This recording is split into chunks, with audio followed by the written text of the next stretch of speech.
Adrian.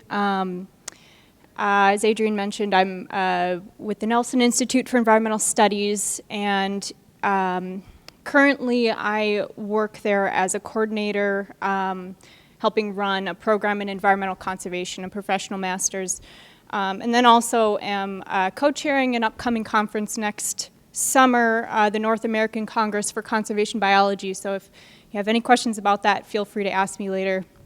But today I'm going to focus in on my research with Dr. Adrian Trevis, Dr. Lisa Naughton, and Dr. Brett Shaw, which was a part of my master's thesis.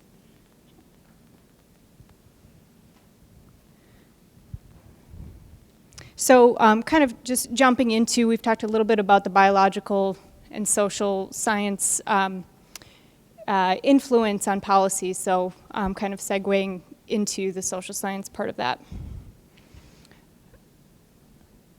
So when we're thinking about large carnivore conservation, clearly human tolerance and coexistence are fundamental aspects to this. And in order to get there, we need to be thinking about how to mitigate conflict effectively. How do we work towards sustainable management? And as we know, one of the major conflicts that occur in Wisconsin are wolf depredations, property damage, a lot of other issues. So in thinking about different ways to work towards sustainable management, we need to kind of back up a little bit and think about the attitudes that can influence and predict behavior, whether it be positive or negative, framed in the wildlife and wolf context. So what is an attitude? If we move back to that definition, generally a disposition or an event, a disposition to an event or an object, so like or dislike of that. And that can be strongly held, more of a flexible kind of attitude. It is often influenced by people's values, their beliefs, sometimes deep-seated.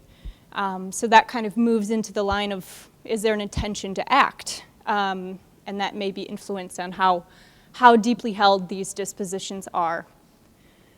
So moving forward down the line, if we think about whether or not there's actually an environment that opens up this window for opportunity for an action or behavior, be it positive or negative, that's one another avenue to consider in kind of moving down the line of potential actions. And then you may end up with positive or negative actions towards wildlife. So where does management play a role? That's a really important thing to think about. There's different areas within this spectrum that we may consider being strategic, developing actions to understand attitudes, have a positive influence, and reduce some of these negative behaviors. How do we begin to prevent that? Very important question to continue asking and refining. So as Adrian mentioned, we recently published research in the Journal of Environmental Conservation, so I'm going to focus in on some of the results of that study today to inform the conversation. So we asked, we were interested in the question whether or not attitudes toward wolves and wolf policy changed, specifically among residents living in wolf range. Since 2009, when they were previously surveyed, this particular sample, and since the first wolf hunting and trapping season that occurred began back in October of 2012. So we wanted to know if tolerance for wolves increased following this harvest among that group. So to provide a little bit of background, we've seen attitudinal changes documented over different time periods amid changes in wolf numbers, policies, management in Wisconsin and other places. And looking back to the previous study before ours, we saw a plurality of wolf range respondents indicating that their tolerance would increase if people could hunt wolves. Some believe that having a wolf hunting and trapping season may provide some sense of control among groups of people that are less tolerant of the species. So to quote one study, making wolves a game species, even in a limited number, might make wolves part of the utilitarian culture of wildlife and provide rural residents with a greater sense of control. Efforts should be put into making wolves valuable to hunters. So we have seen in some studies hunter and non-hunter support for wolf harvest, but thus far with little inclination on behalf of hunters to want to conserve wolves. So I'm going to jump right into the Wisconsin wolf hunting and trapping season. There were a few stated goals associated with this prior to the inaugural hunting season. So first, to reduce the population to the 350 controversial goal. Second, to reduce conflicts and depredations. And then the third being to maintain or increase social tolerance of wolves in the state. So we looked directly at this third goal. Some of the idea behind that was that there may be a greater sense of control among those that are intolerant, as I mentioned before. And then we can also look to the hunt to conserve hypothesis. So basically, if you think about other game species such as white-tailed deer, game birds, hunters generally have a stake in maintaining those populations. They want to see them thrive over time, generally so that they're able to take and participate in a hunting season. So the question sort of remains whether or not this hypothesis can be applied to large carnivores. Will hunters respond in a similar way and want to maintain populations similar to other game species? So moving right into our survey sample, the Carnivore Coexistence Lab has been studying Wisconsin residents since 2001. And our sample looks at a mixture of Wisconsin residents that were previously surveyed by the lab. And today I'm just focusing in on wolf range. So the last time they responded to surveys was in 2009. We were able to measure change over time in a longitudinal analysis since they had these previous responses. So our panel consisted predominantly of males and hunters, as defined by our survey, people who identified as hunters or had hunted in the past year. The reason that it's so disproportionately male is due to previous sampling techniques. So there was an interest, or not an interest, sorry, there's random sampling of commercially available address lists, which lists the head of a household, and in this case is often male. So of course this is blurry, this has been the case. But to give you an idea of wolf range, which I'm sure you're all aware of, on top of that, you see these little black lines that are supposed to be area codes. Those are the areas from which we received responses to our survey, just to give you a general idea of the people that were responding.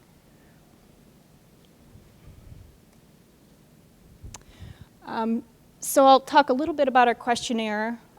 We used questions and statements that were previously posed, especially in the 2009 survey, so that we could understand whether or not change occurred over time among the same respondents. And then we also added a few additional questions.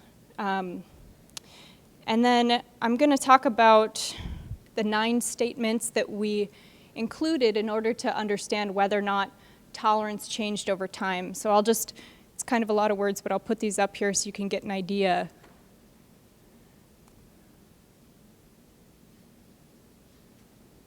So these statements are a mixture of positively framed and negatively framed statements about wolves, wolf policy, behaviors, intentions, values, attitudes, kind of a whole suite of sort of an attitudinal spectrum. And we refer to this as the tolerance construct, since tolerance and intolerance are understood as opposites. I'm not going to go through the full data analysis, but basically, we compared answers from 2009 to 2013, and after analyzing the results from that large multi-item construct, we found that significant change did occur over time among wolf range residents, and actually that tolerance decreased over time, even given this harvest, this potential control in between sampling times. So there were 4 statements within that construct that signified this change. The first one being a shift towards agreement with killing wolves is the only way to stop them from threatening farm animals and pets. The second, a net shift towards agreement with, I think Wisconsin's growing wolf population threatens deer hunting opportunities. The third was a shift towards disagreement with we should let nature determine the number of wolves. And the fourth was a shift towards disagreement with I would oppose all hunting of wolves. So within our study, we did have a gender bias. We found that women in wolf range showed no significant change in tolerance over time at all, but our sample was very small. So that's pretty much all we can say about that at this point. But we do know that women and men perceive risk differently. They vary in their support for wildlife interventions. And this really just highlights the importance of including women in wildlife policy formulation, and that there's a need for further study of women's perceptions, attitudes towards wolves, large carnivores, and management techniques. And I guess I'll just say, kind of in my experience, having participated and presented at Wolf Advisory Committee meetings in the past, it's very clear that there's minimal female participation and voice on those panels, so I would hope for equal representation in the future. So is there potential for a harvest to increase tolerance for large carnivores? So far, our studies indicate that this may not occur. But keep in mind, this was just after the first hunting and trapping season. If this were to change with subsequent seasons, if we continue longitudinal measurement of attitudes, there may be a reason to design hunts in other regions if this shows to be an effective technique for increasing tolerance. But either way, we need to be exploring other publicly acceptable and sustainable options. So why did tolerance continue to decrease among this group? We don't know exactly, but we can offer a few insights about this. Perhaps it was a bit too soon to see the desired results of the hunt. Maybe people wanted more or fewer tags issued or wolves harvested or other details to take place.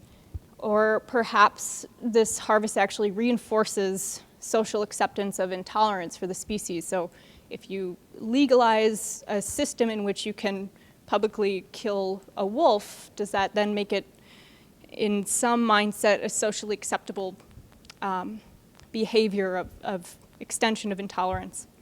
We don't know, but it's something interesting to think about. Another key aspect of this is hunter motivations. I think we really need to just understand why are people participating in the hunt. If on one hand it's more of a retaliatory sort of motivation, whether it's out of anger or fear, something related to deep-seated beliefs and values and attitudes, I would hesitate to think that people would move towards stewardship of the species over time. That's something quite different.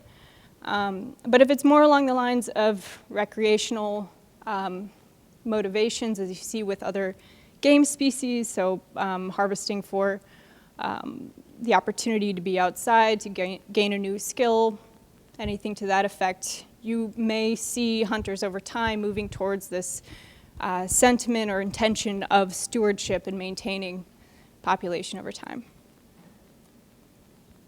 So while I'm not able to answer that question yet, there's some data out there that begin to answer that question. So this is not my research, but the DNR conducts surveys following harvest seasons, and this is following the 2013 hunting and trapping season for wolves. So they surveyed 12,000 of the 15,000 license winners, had a pretty large response rate, and asked, what are the 2 most important reasons you applied for a wolf hunting and trapping license? And the number 1 reason was I wanted to reduce the wolf population impact on other game animals. So while this isn't necessarily retaliatory sentiment, it's more population control, a little different from what you see in other motivations for game species. And then the second most popular answer was an opportunity for me to pursue a game animal that I have not previously hunted or trapped. So that's a little bit more traditional sort of recreational value that you might see with other species. I don't have any further analysis of this, but it's just kind of an interesting thing to start to understand why people are participating and how that can inform the future if we do have more hunting seasons. So I just want to thank everybody that was a part of that study and leave you with a few quotes from our survey. And if you have any questions, you can feel free.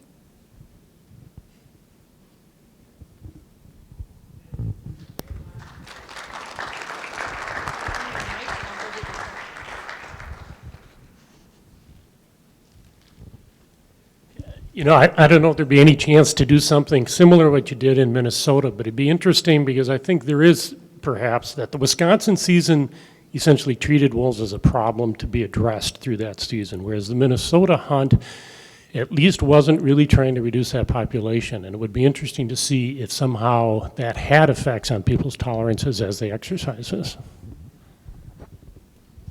So just, do you want to respond to that? I think it's definitely an interesting comparison to understand what those motivations are and what the goals are behind the hunt and how those things connect. So that's kind of all I have to respond to that, but definitely an interesting thing to look at. Can I add a little bit to that? No. I was very struck that it seems that when the DNR authenticated or legitimized the hunt, to me that seemed to be something that shifted people. So in other words, there was an assumption that the DNR, quote, knows what they're doing, even though it's of its political decision or not. Not many people might have known that dynamic. But it seems that that pushed it back in time, so to speak, in terms of understanding. To me, that was one of the biggest things. And the other thing on there, I noticed that there was a fairly high percentage of people who wanted the trophy. They wanted to be, that image of the guy with the gun and the furry hat, and that was his, for his perception of self, was a bragging right. And it seemed like there was this, we'll call it the group of people who want to do that, fit into that as a value. Just a comment.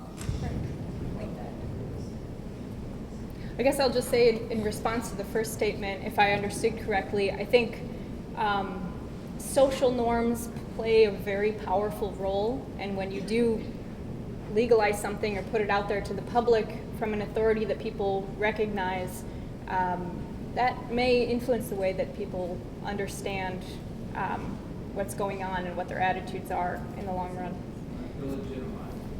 Right, exactly, yep.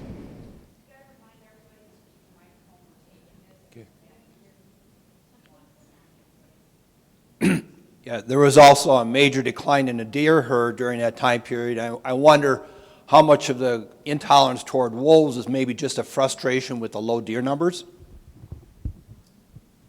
Did you want to respond to that? Sure. Okay. Cardi over me.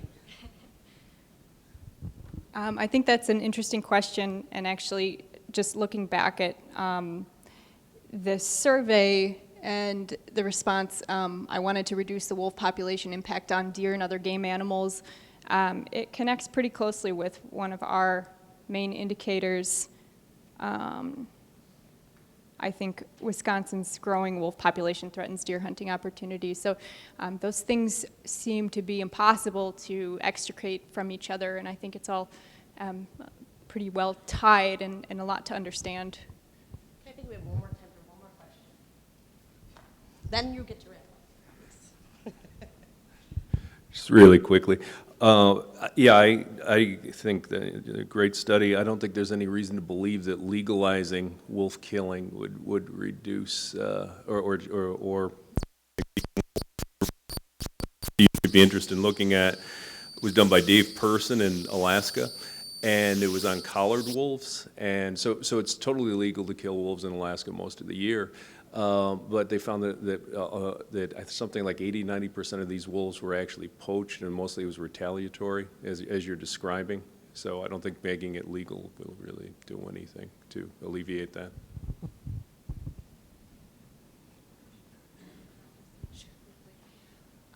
Yeah, I think that is definitely a different thing when we look at those motivations and think about the tradition of hunting, and there are many, many reasons to participate in that, and it's no one static reason, but when you're moving more towards population control or something that stems from anger or fear, that should be viewed as different, in my opinion. I think I have one more thing from Adrian here. Oh, I'm just going to do the moderator thing. Thank you very much, Jamie. We've caught up half the time that we ran over. Thank you for that.